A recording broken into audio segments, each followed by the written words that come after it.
반갑습니다. 부동산 전망하는 남자 골든마우스 인사드립니다. 부동산도 때가 있는데요. 주택이 좋을 때가 있으면 상업용 부동산, 상가라고 하죠. 상가 같은 경우는 굉장히 어려운 반면 반대로 주거용이 굉장히 어려우면 상가들이 뜨는 경향들이 보일 수 있는데요. 그러한 원인들은 경기도 경기지만 중요한 영향을 끼친다고 할 수 있는 게 금리라고도 할 수 있습니다.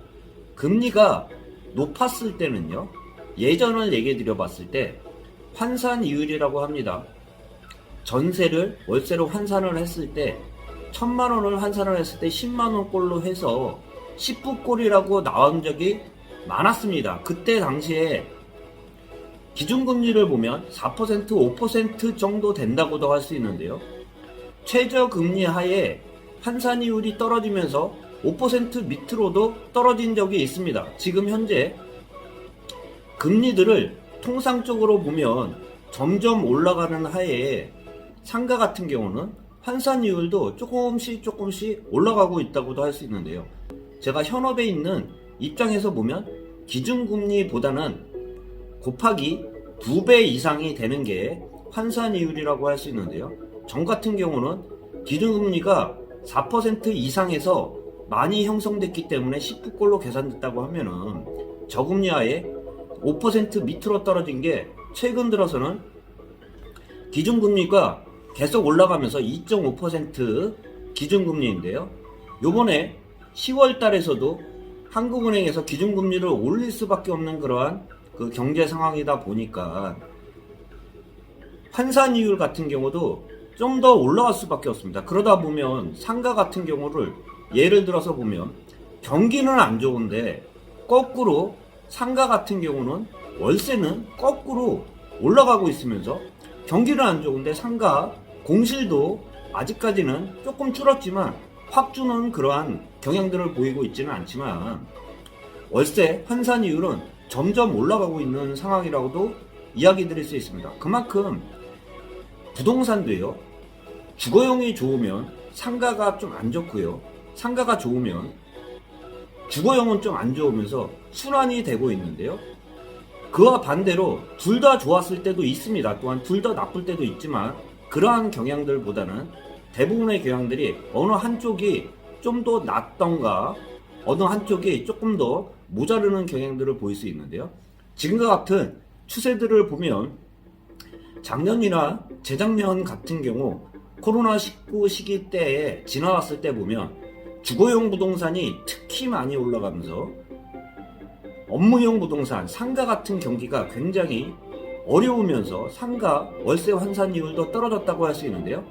올해부터는 부동산이 꺾인 게요, 여러 가지 이유 변수들도 있겠지만 가장 큰 변수를 차지하고 있는 게 금리 인상이라고 할 수 있습니다. 금리 인상과 더불어 주거용 부동산 대표라고 할 수 있는 아파트는 올해 6월 정도에 고점을 치고 계속 하락을 하고 있다고도 할 수 있는데요.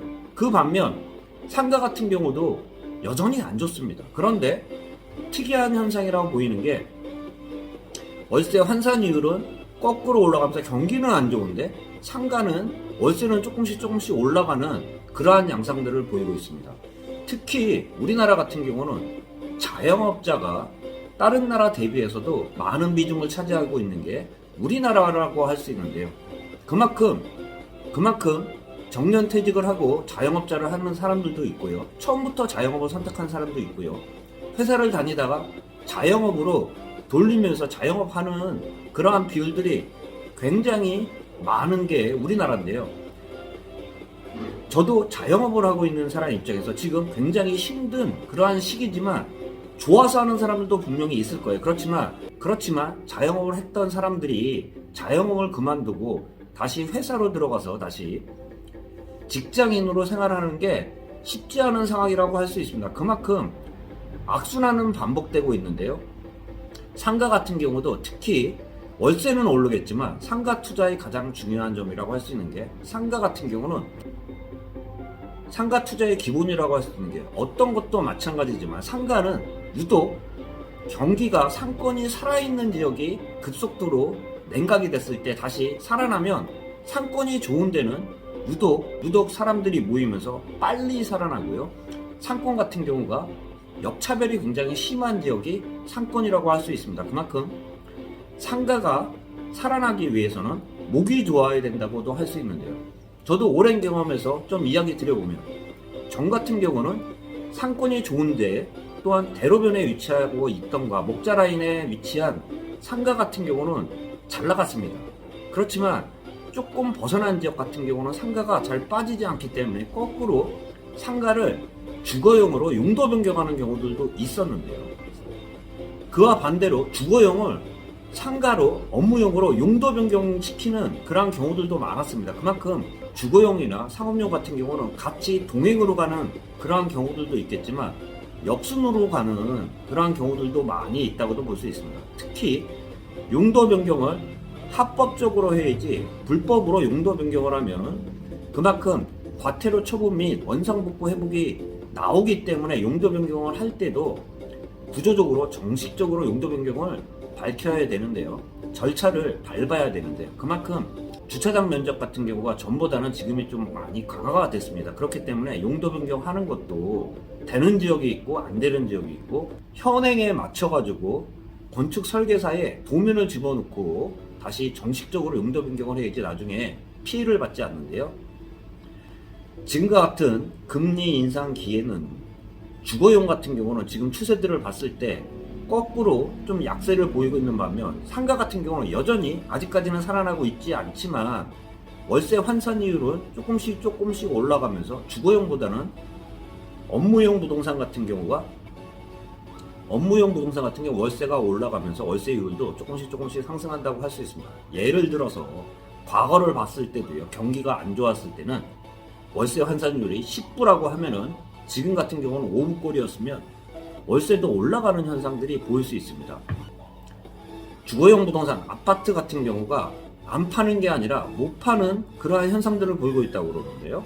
최근 들어서도 집이 안 팔리자 전세로 돌리고 있습니다. 전세로 돌리면서 물건 같은 경우는 전세 매물 같은 경우는 거꾸로 늘어나고 있는데요. 부동산 관련 아실 자료에 따르면 한 달 전 매물보다 3.7% 매물은 감소하고 있고요. 전세는 14.2%가 증가하고 있습니다. 그만큼 부동산 가격 같은 경우가 좀 약세를 보이자 한 텀 쉬는 그러한 수요자가 대기 수요가 매매로 가는 게 아니라 전세로 좀 들어갔다고 할 수 있습니다. 전세 수요가 모든 분들이 매매의 잠재적인 수요자라고 할 수는 없지만 그 일부분이 차지하고 있는 것은 분명한 양상을 보이고 있으면서 최근 들어서는 매물 같은 경우는 줄어들면서 거꾸로 전세의 매물이 늘어나고 있고요. 월세 환산이율이 늘어나면서 월세 비중 같은 경우가 조금씩 늘어나고 있는 그러한 양상들을 보이고 있다고 좀 말씀드릴 수 있습니다. 최근 부동산 추세에 대해서 좀 말씀드렸는데요. 뭐든지 좋을 때가 있으면 안 좋을 때가 있고요. 안 좋을 때가 있으면 다시 좋아지는 그러한 시기는 항상 반복된다는 말씀 드리면서 영상 마치도록 하겠습니다. 골든마우스였습니다.